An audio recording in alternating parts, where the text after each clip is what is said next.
We even do women's sports better than women. So yeah, they do. Yeah. Here we go. I'm gonna put this article up here, just so people know what I'm talking about. Talking about trans swimmers. Penn swimmer alleges Lia Thomas colluded with fellow. This is 10 hours ago. This is hot off the press. Lia Thomas colluded with fellow transgender swimmer before the race. And the other transgender swimmer they are referring to is Yale's Iszac Henig. Very female name. Yeah, did they show the picture of her a couple years ago? Let's see if they have it. I don't know if they have it. If you want, I can share it with you. Oh, this is not. I hate when they do this. They have videos of like not the thing they're talking about. Okay, this is Lia Thomas of the Pennsylvania Quaker Swim in the 500-yard freestyle. Oh, this is from this year. I guess this is as a woman. Oh boy, there's Lia Thomas now. Look at her. Just feminine in every way. Look at feminine shoulders, feminine arms, feminine no hips, no pesky butt to get in the way here. A feminine penis. Weirdly looks similar to this male swimmer standing here. Yeah. Weirdly some similarities in proportions here. If you want, I could show you a picture of her a couple years ago. Oh, yeah. Put that in the shared area here, and I'll put it up. I've never shared as a guest, but I will share it. Okay. In an exclusive interview with Outkick, a biological female member of the Penn women's swimming said she believes her teammate, transgender swimmer Lia Thomas, colluded with Yale transgender swimmer Iszac Henig, who was transitioning from female to male during a 100-yard freestyle race on January 8th. The swimmer granted anonymity due to what is viewed as threats from the university. Wow. Activists and the current political climate believes Thomas, who has reportedly been comparing herself to Jackie Robinson. That's how you know you are grifting hard and you are pandering when you're comparing yourself to a legendary Black athlete. Wow. And Henig cooked up a plan before a Penn home try meet with Yale and Dartmouth. Looking at Lia's time, I don't think she was trying, the Penn swimmer alleges. I know they're friends, and I know they were talking before the meet. I think she let her win to prove the point that, oh, see, a female to male beat me. Absolutely, that's what happened. People were already wondering that this might be the case. When pressed on if she flat out thought it was collusion, the Penn swimmer seemed convinced. I can't say for sure, but I wouldn't be shocked if I found out that was 100% true, Thomas's teammate said. In the 100-yard freestyle race, I don't know why they don't put yard there. Henig finished with the time of 49:57. Thomas touched the wall in 58:42. During a November try meet with Princeton and Cornell, Thomas swam the 100-yard freestyle in 49:42. So interesting. So this is a lot slower. This is like, they were not pushing themselves.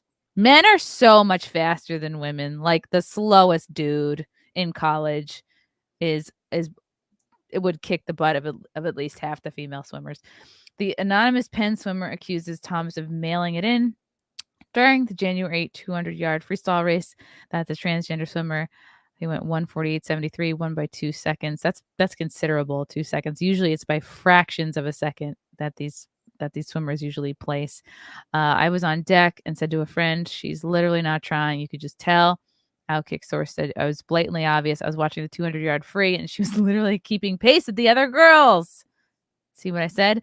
She was number 1 in the country at one point. These are definitely talented swimmers, but they're not the caliber of being at the top in the country or anything like that.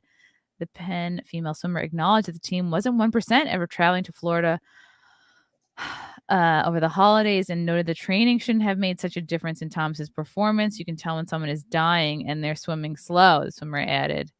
You definitely can. You can also tell when someone is not trying because it seems like they're just, casually swimming. They're not looking like they're struggling. And I could see in the 200-yard free that Lia was not trying. Yeah, another swimmer would absolutely know if she was phoning it in, especially a teammate. Thomas, who had already qualified for women's NCAA in the 200-500 free, was also accused by those in attendance of coasting and barely trying in the 500 free race that Thomas won by 1 second. Wow. So she was trying not to blow them away. She was trying to just win a little bit more, because we all know that men kick, like, men win by multiple seconds. They like it's far and away it's more drastic than just she was trying to just winning by just fractions rather than multiple seconds.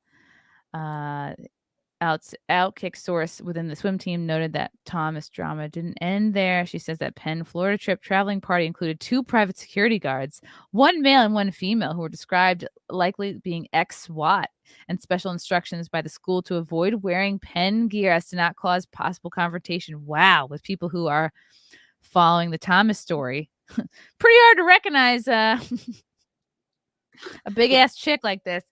Since most of their gear has Penn on the front, teammates reportedly resorted to covering up their logos with tape. Oh, come on. Really? Just wear plain clothes. Everybody can see that. That's stupid. The only team member to ignore the school's advisory, Lia Thomas, according to the source. Really? So Lia flat out wore her Penn gear. She wants to get noticed. She was doing this for attention 100%. It was crazy.